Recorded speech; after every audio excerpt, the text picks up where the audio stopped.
Okay. Where are you, by the way? You're down south or something, right? On the East Coast? North Carolina, Durham. Yeah, Durham, North Carolina. Excuse me yeah, for being so yeah. dumb. So my husband has a cameo performance of the Ravel on the recording. He's a pianist, and that was done on a I Blüthner was piano. I It's was gonna gorgeous. ask Yeah, who that was. yeah, that Okay. wasn't me. Yeah, Okay, that wasn't me. we have to tell everybody who you are here. We are, I am having a wonderful chat with the harpsichordist Elaine Funaro, and we're going to talk about an incredible, I mean, incredible as in it takes two hands to hold this project. I mean, we're going to, children's, her 2019, the CD and the project was, we can base from 2019, children's book and CD release, The Harpsichord Diaries, a musical journey. And what a musical journey. There is a wonderful illustrated children's book. This is a piece, and we're going to talk about purpose here in a minute, but the purpose is very clearly targeting kids, young kids, to get them excited about music, of course, but Hmm. also about even this funny, interesting thing, this harpsichord piano dichotomy thing. You know, I mean, it's a grand idea. This now here's where it's now I don't even I don't know. Okay. I've been stupid. I have missed a certain major point, everybody. So slap me around later. But this project is a family affair. That's what I Yes, wasn't quite clear about. that's a This is family affair. this Yep. is Elaine and her, ready everybody, two twin adult children. Eric Love, who is the story writer, narrator, actor of this children's CD, a kind of introduction to 4 centuries of music, but also Five, five five. Thank you. centuries. 5 centuries. Thank you. Yeah. By the way, Elaine's a little distant. We haven't figured out how to fix it, so everybody pay attention when she starts talking. But just a 5 century kind of overview of the history of the harpsichord, but much, much more. Music and the court of Elizabeth I, and on and famous composers and Purcell. I mean, you touch and contemporary composers of harpsichord music. That's what makes it such an exciting thing. Anyway, the project's huge. Why don't we just start with my saying, Elaine, tell me what this is all about and when it got started and how come and were there any family feuds? Sure. All right. The Harpsichord Diaries came about as a way to kind of let people know about the 5 centuries of harpsichord music. This my career mostly has been 20th century music and 21st century music, but of course there's a lot of other stuff. So when I was a small kid, there was a record called What the Piano Said to the Harpsichord. And it was just a record. I wasn't old enough to turn it over. I could just listen to one side and you would hear them.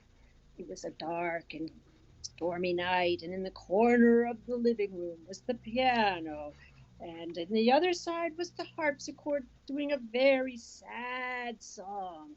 And the piano goes, "Why are you always so sad?" And he says, "Well, I can't play all the things that you can do." And the piano goes, "Oh, but I can do drum ba ba ba ba ba ba ba ba ba." And the harpsichord, "Oh, I can only do this."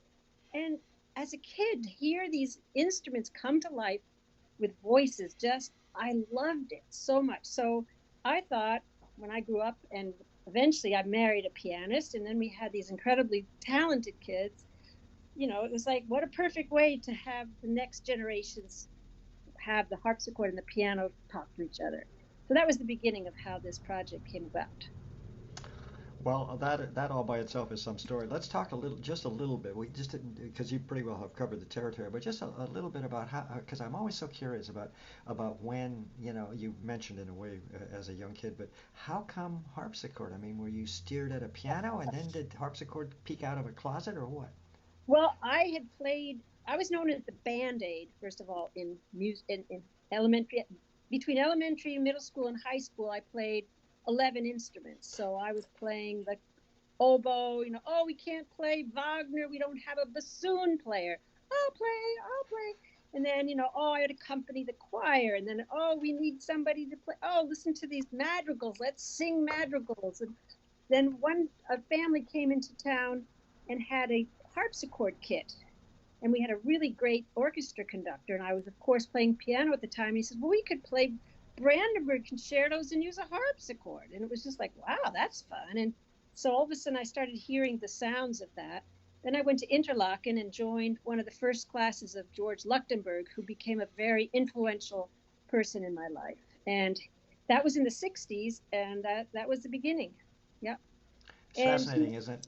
Yeah. yeah, definitely. And he would have us, we would practice it was just a very plain cinder block room, and he would play music that made you feel like you were in the Baroque era. And that also was sort of how music transported my ideas of how you can get transported by just hearing and playing music. And by the way, that is the whole purpose. It doesn't transport us all by itself. Yeah. It transports us when realized by people with brains and talent and intuition and all the rest of it that's called being a Yeah. professional musician. So thank you for that. But I just want to make sure that everybody's clear. Your two twins, Hmm. Eric Yes. Love is an actor, and he Yes. wrote the story and Well, plays okay. the Let, parts. Yeah, let me let me go back a little bit. sure. So at one point, I put on a show called Nod to the 90s. And it was a way to show the 5 centuries of harpsichord music. It was music of the 1590s, 1690s, 1790s, 1890s, 1990s.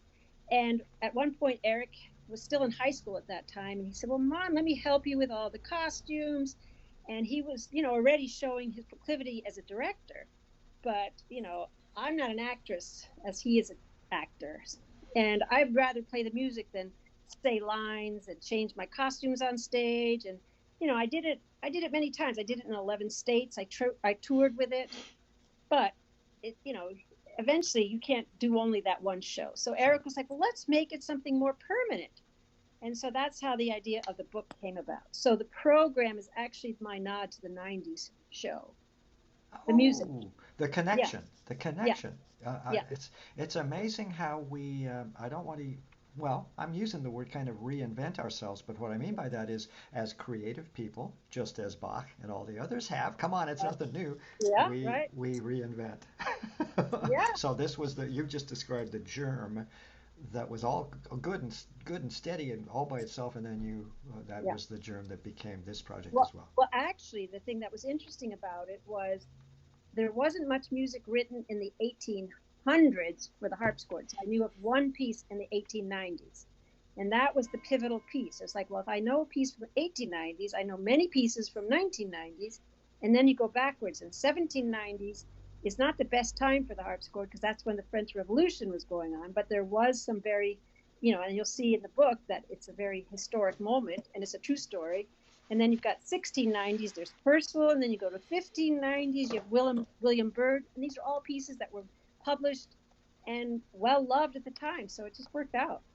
Well, and also what you just kind of re-geared my questioning a little bit. I was going to mention just some of the pieces on the program, harpsichord pieces on the program, but what's more important is the periods and how you break them down, as you have just explained. I mean, there is an introduction with Yeah. a sort of what do you call that leitmotif that appears at the end, sort of Oh, thing, yes, musical absolutely. leitmotif, Yes, well-tempered absolutely. clavier, and Yeah. this incredible sonata for harpsichord from 1991 by Edwin McLean. I am going to have to chase this guy down. Yes, it's When fantastic. it's magic, and that just jumped. Just that movement. It's, Oh, I guess there were two movements in that sonata that yeah, we hear right away, yeah, yeah, and so on. And then the 16th century, and you take us in the book, in Eric's narrative, in the drawings of your twin daughter, uh, yes. uh, into Elizabeth's court, Queen Elizabeth I's Hmm. court. For of course some William Byrd. And then you are introduced to another century by means of a cadence, That's right. a chordal formula that grows as do the centuries. I mean, for Yeah. those of us who are musicians, I thought that was a tremendously clever. That was Eric's idea. He totally got how each chord progression would eventually become the whole prelude, the Bach prelude.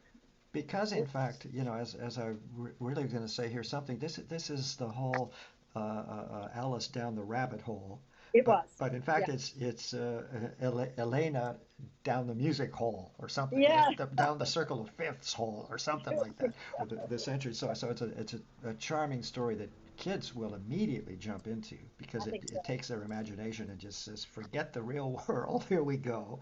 And Yeah, yet you are taking them to different periods of the real world as it once was before was, yeah, anyone, that no one know, you know what I mean? That it might yeah. as well be down the rabbit hole, some of these Mm. places in history. But Elizabeth's Court, you do Henry Purcell a little later, you really do a nice tracking, lovely, lovely stuff. And you mix contemporary composers and other composers and so on into the 19th and 20th centuries. So everybody kind of get the idea. And then there's a coda, and then there's the eighth track is a lovely kind of what is a kind of a shorter version for those who, Okay, yeah. so the eighth track is the one that goes with the book. There, yeah, thanks. Explain that to Okay, me a little clearer, because okay, I did it with the book. It works. It goes great with the book, but so okay. the other tracks, the other seven tracks are the CD. Yes, and that's Explain. just Elena's dream. So that is Eric's full-length audio play. He wrote a 50-minute audio play expanding what we did in the book with my haiku. I get it. And by the way, your haiku. Hell, let me grab one. Okay, let's see Hang it. on, Let's see it. everybody. Hang on. Awkward. I should have been a little better prepared. Okay. Just at random. Come out, honey bun. Music's supposed to be fun. Don't cry, little one. Haiku. Oh, see, yeah, that's nice. And throughout, I mean, the whole book. Let me just. This is cornball, but just to kind of, I hope, give some everybody. It's a big, huge, wonderful children's book, and what I mean by that is they can lose their bodies in it.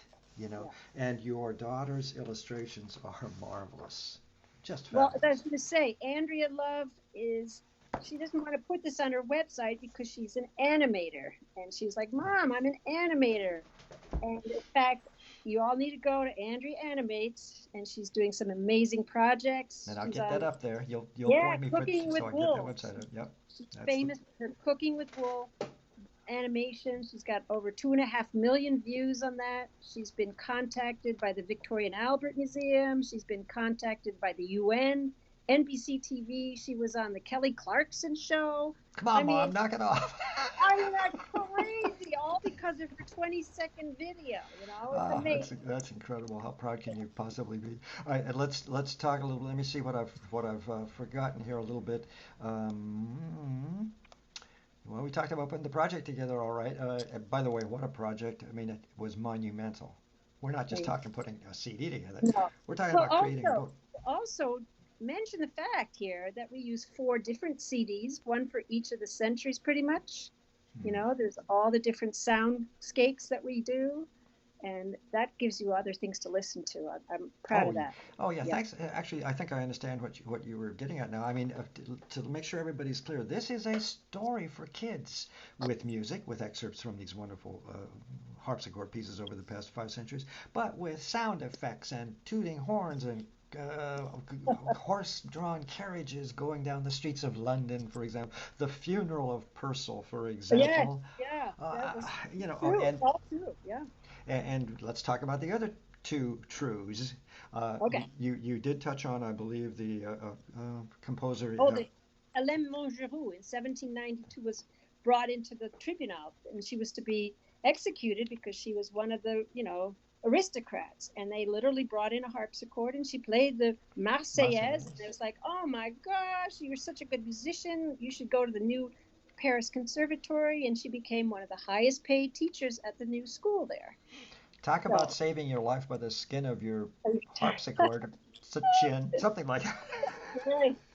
Actually, by the chin of her compositional Yeah, well, and chin. it was a true story, and that instrument eventually was at the Paris Conservatory, and then the 19th century story is again the harpsichord gets brought out by Louis Diemer and his friend Francis Tomé, who wrote a piece for him, and he brought out both the piano and the harpsichord and said, "Hey, let's see what it's like." I mean, this is an old instrument that used to be very popular, and he went out on stage and performed on both instruments, and that And was as literally you the made clear, beginning. and that was a real event, 1893 or something, Yeah, in right. Paris, I guess. I'm thinking. Yeah, But right. Yeah. also, as you mentioned earlier, the harpsichord fell out of use. It just plain disappeared. It was in the junk heap for about 100 years. It also became wood for heating homes at a time because it was was such an old-fashioned instrument. Who needed that? It was a lot of firewood available, and they were, being destroyed left and right in one of the cold winters. Yeah, so I mean Yeah. the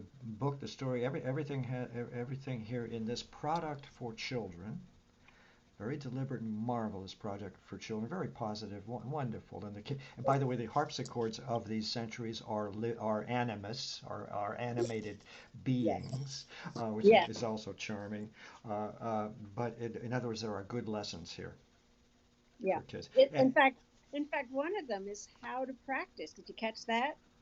I Okay, that's so go Elena, the explain, little girl. yeah, Okay, so wait a second. We haven't even talked about the story. So yeah. Elena goes to visit her grandmother, and her grandmother's like, "Oh, honey, it's so good to see you. What are you playing? Oh, Bach. And she says, "Oh, well, play for me. Oh, I hate I hate playing the piano and blah blah blah. So, anyways, no, I guess her grandma has the harpsichord. Oh, I hate the harpsichord, and she sits down and you'll see how she starts messing up and she runs to the attic and she's really upset. And the grandma's, oh, honey, this is the one you read. Oh, honey, Bunny, don't, come out. Music's supposed to be fun, all that stuff. So By the way, and she, you hear grandma going up the kid going up the stairs and slamming the door. You hear the dog, yeah, expressing his yeah. opinion of things and so forth. It's charming. Eric worked months on that. He I'm really sure. did. Yeah. Well, that was before he got his official job. Now he works at a theater in Vermont. Yeah, Oh, okay. yeah. So In that's other really words, great. while he was unemployed, he was at his most creative? No. He was incredible. Well, he's very creative. He works with kids right now, and they love him. They Yeah, love him because he's yeah. so fun. Yeah. So Fabulous. anyway, Elena kicks a ball while she's bored up in the attic, and all of a sudden she hears this music, which you love, that Ed McLean piece, and it's this magic. She finds this book, and it's like, what is this book? Oh, and it's the Harpsichord Diaries, and all of a sudden it opens up, and she's transported through time and wakes up in the 1590s. It's like, where am I? And it's like, oh, come over here. I'm Virginia Virginal. And that's how she begins the whole journey. And each As in, century, as in the instrument is saying, "Come over here. I'm Virginia, the yeah, virginal," basically. Yeah. right, yeah. And so every century she has to find a harpsichord that tells her, you know, how to get on to the next century. And so you learn stories about each of the centuries. Yeah. Yeah. Oh, okay. So the thing about learning how to practice. So Elena finds, studying music to be boring. She doesn't get it. She doesn't see why people play dances. like all You of know, us yeah. So when we she's were like, oh, kids.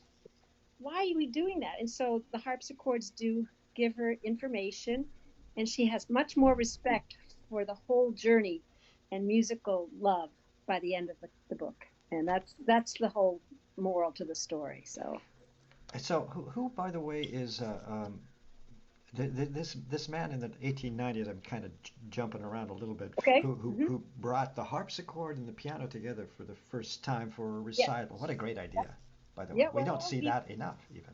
Well, he was a keyboardist, and one of his claims to fame was he had a really good trill. So in that piece, this rigadon, he has a trill that just keeps coming back and won't stop. So, it's one of those things you can start looking at the audience while you trill for the next Uh, 35 seconds. what a Just keep. shtick! Yeah, it's a shtick. Yeah. What a shtick! Oh, this was Louis Diemer. Deemer. Louis Deemer. Yeah. Diemer. Yeah. Mm-hmm. But good for him because he essentially, really, almost single-handedly resurrected the harpsichord from Yeah. complete obscurity. Mm-hmm. Presumably, sooner or later, somebody would find harpsichord material. So, Right, and then eventually, in the beginning of the 20th century, instruments were being brought out, copied, and then you've got, of course, Wanda Landowska, and then it just goes on from there. Yeah. yeah. And let's talk about the new west of the harpsichords. I had that note. It's called the Help.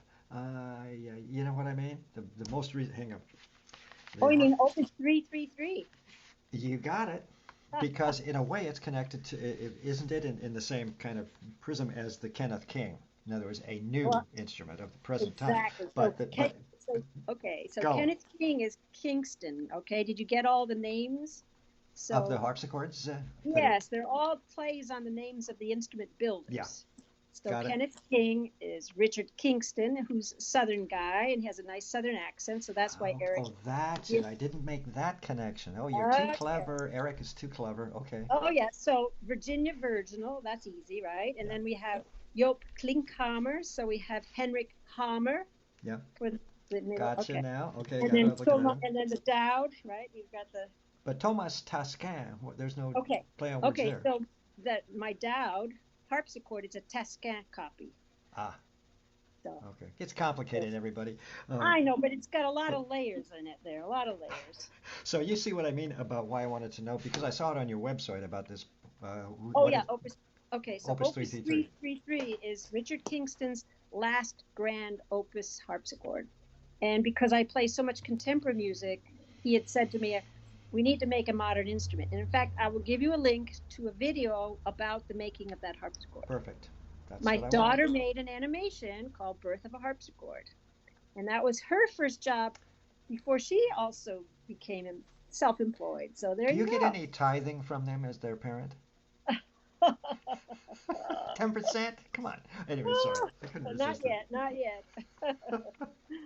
Let Oh me see my if we got goodness. what else I got for you. Then we'll. Man, we still have some pretty good time here.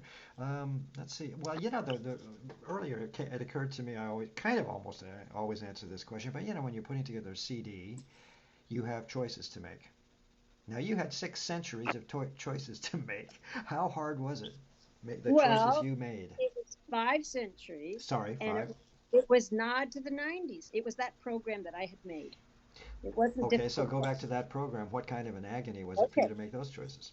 Okay. So for the children's book, we only needed to use smaller amounts. But when Eric made a 50-minute audio play, we needed a lot more music. So we had to find, for instance, as you said, Purcell's funeral. We literally found Purcell's funeral music, transcribed Okay. it for the harpsichord. Everything happened to be in C major, worked out great. As you see, the keys all work out really nicely. Uh-huh. Yeah. We had, turns out Big Ben matched too, and a lot of In things that C? He I'd chimed looked in C? up. It seemed to be coming perfectly. Yeah. So it was interesting. Why didn't I know that? Damn. Uh, Okay. then we had, it's like, oh, we need 10 seconds of music when the harpsichord gets moved from one room to the other. And then it's like, okay, what piece by Bird would be a good piece for that? So I had to keep finding works. And then Eric and I worked out, what point of the music would he use Uh-huh. and where does the beat happen? In fact, like at one point when Elena is meeting the Purcell's harpsichord, and nobody trills faster, and all of a sudden it's a little trill, right? Mm-hmm. So music and the words are all lined up. It's really quite incredible. Yeah. So actually, it's not he who owes you money, it's you who owe Eric money because he Oh must have my. spent 400 hours on this Oh, thing. I can't begin to tell you. Yeah. No, it's really amazing. It's Yeah. marvelous. And just again, just to give everybody an idea on in these rather disturbing times, Yeah. this is such a charming children's book. What a great Yeah. project for kids, and they may be home longer than any of us ever Well, dreamt. actually, I'm told that it's not just for children, that adults enjoy it too very much. And we have a big banner that we put up at the Boston Early Music Festival. Mm. And the man who helped us put it together made us put on it, like when you would listen to it, he says, like folding laundry. So, That's good. it's that kind of thing that you It can is. just really enjoy it. Yeah. It's not just And for by kids. the way, the whole idea took me back to my 4 or 5 year old time, Okay. and there one or two, but the hang on, give me a second. The real one, the old 78s, the story of help, Alice in Wonderland, in fact, but Right. it was a recording that I have never heard before or since. You know what I mean? Songs that they'd Mhm. done in the 40s, presumably for Wow. this, but the way something in sound will a story in sound when told in sound, as Eric tells and assumes all these Yep. characters so beautifully, Yeah. uh, it just everything just jumps to life. And then Yeah. in the subtext, you're learning something about the instrument, you're learning something about history, you're hearing Hmm. music for Yeah. harpsichord and so Yeah. forth. Yeah. So what have I, I had to browse through your earlier CDs, kind of looking at the list, and you have already made very clear that your kind of one of your specialties is modern contemporary harpsichord music. Hmm. Where should I go? Where do you want to send us? Because you'll send me the JPEGs of a couple of the CDs from the past and Yep. links, because this is especially 20th century harpsichord music is something our people out there are going to Yep. want to have a peek Yep. at and a listen to, Yeah. like the Well, McLean sonatas. oh yeah, the McLeans are fantastic. Well, I've got 10 CDs of contemporary harpsichord music, and they're being played on five continents right now. So some people hear it. Yeah. Wow, nice. Yeah. Okay, Yeah. well, we'll have to. How am I? Well, I'll put point to your website. We'll get your Yep. website up at Yeah. performingartsreview.net plus the interview and so on. So that because there is a page, there is the page of your CDs. That's I think what I was browsing. Great. But you've gotten me very curious about 20th century harpsichord music. I'm Yeah. sure somewhere in my life of the past 50 years, I've heard some contemporary harpsichord music, and I'm not really sure. Well, on the Adams family, Oh, okay, fair enough. Yeah, exactly. the Beatles, the Beatles used the harpsichord a little Sure. bit. Yeah. Of Yeah. course, I was referring to like a sonata or a I know. capricciosa for harpsichord, Yes. for contemporary harpsichord. Anyway, it's a beautiful collection and a rather. I'm just looking down at it, everybody, if, so you know. But this is a multiple fold out, full color CD. I'm talking about just the packaging, and the story is explained so well. The purpose is so clear. The Hmm. educational purpose is so clear of this CD. And then, hang on, I got to reach back here and grab it. As I've pointed out, the book, I don't know how long it takes for people designers, Yeah. graphic designers, to decide on sizing, just as an example. Yeah. Well, Eric wanted it to be big. He It, wanted it to be substantial and beautiful. So we worked really hard with our designer on yeah, that. Yeah. Yeah. it's a beautiful, beautiful children's Yeah. book, and that's what I'm getting at. The size is exactly what you imagine a Yeah. four-year-old buried in Yeah. behind, Yeah. Yeah. So it's a beauty. What's Great. next, if anything? What's going on? Well, I bought a forte piano. Shocking. What? You traitor! Uh, I know. After 30 years of playing contemporary harpsichord but music. a real forte piano, yeah, that Well, yeah, sound just like the one in the book. in the The book, yeah. music was for the beginning of the harps And of that's when the harpsichord and the okay. forte piano were at the same time. Okay, so it suits And you. and Funaro is Italian, and I'm finding a lot of really beautiful sonatas like by Alberti that nobody Hmm. performs. That maybe someday you'll hear an Alberti sonata CD by Yeah, me. Yeah, excellent. See yeah, now, just so everyone understands the code is soon you'll hear soon you'll hear yeah. of a CD of Alberti sonati on forte piano. See, That's certo. almost haiku. That could be. Anyway, what a pleasure. Elena's, I mean, there's this multiple title again, but Elena's dream really suits it, and it's really Elaine's dream. Yeah, yes. you know, Well, I am Italian. Elena was, yeah, how you say my name in Italian. So yeah, that there is that connection as well. yeah. You're Yeah. something Italian alter ego or something like that. Yes, Uh, exactly. it's just a beautiful affair, and I'll put up all the information so people can purchase Great. both the book and the CD. Elaine Funaro, what have I what what do we need to cover, if anything? What have I forgotten to mention about Well, we this didn't wonderful talk about project? the haiku actually. The Okay, haiku. do Yeah. it. So haiku have been in my. I write haiku sort of as a way to distill. Like if we're traveling, I distill a very difficult moment, or it's just a Mm, picture of the moment. And I felt that haiku could be very rhythmic and very for kids. It's something. It's so short. The words. It's such a short. It's just a pattern of words that you can repeat, and some of them rhyme. And you saw a lot of interesting use of words, and I thought that was good for kids. So that was part of And let why. me speak to my education about haiku because, of course, most of my life I've thought haiku. Okay, you've got sensible, unintelligible. The punchline. You know what I I, mean? There's always the da da da da da da da da. The earth will end tomorrow. You know. no, it Okay, was okay. only 575. That's Okay, all all right. I was working with. Yeah, yeah. But Right. you know what I mean. In other words, Yeah. terribly profound.